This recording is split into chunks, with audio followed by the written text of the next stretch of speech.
Right now, a digital command typed in a design studio in California can instantly orchestrate the movements of an automated assembly line thousands of miles away. For decades, the global tech market operated on a specific loop: North American design architecture linking directly into East Asian manufacturing hubs. This constant exchange builds the server towers processing global finance and coordinates the satellites mapping our logistics routes.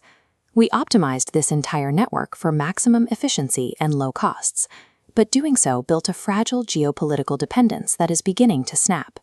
In a major policy shift, Washington has announced severe new restrictions that will prohibit the import of specific Chinese-made technologies and components starting in 2026.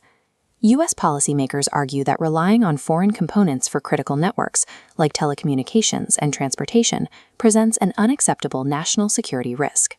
Tearing out established suppliers overnight leaves a massive operational vacuum. It removes the foundational gears of a global machine that took 30 years to build. By prioritizing border security over economic integration, Washington is altering the core operating principles of global trade. This strategy is not a single blanket ban. Instead, Washington is building a targeted wall around sectors considered strategically important. These restrictions focus specifically on semiconductors, telecommunications, artificial intelligence, and advanced manufacturing. The immediate objective is to forcibly relocate these supply chains, either to allied nations or back to domestic production. Critics, however, warn that pulling apart deeply entrenched manufacturing networks is financially disastrous. Many industries remain integrated with Chinese networks in ways that are difficult to replicate.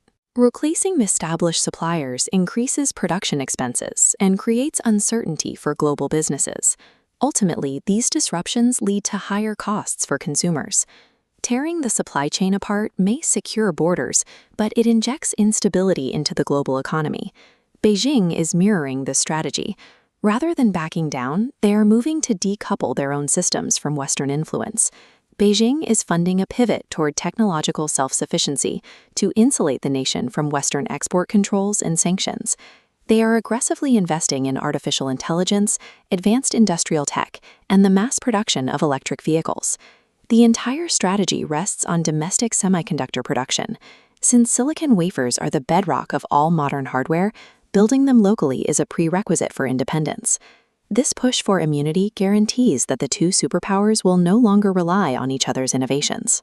These escalating bans and counter-investments are effectively tearing the global system in half.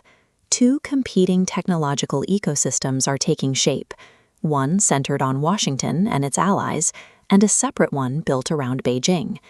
These systems will soon operate with incompatible standards and hardware, making it difficult for the two sides to communicate or trade. System bifurcation marks the conclusion of technological globalization as we have known it.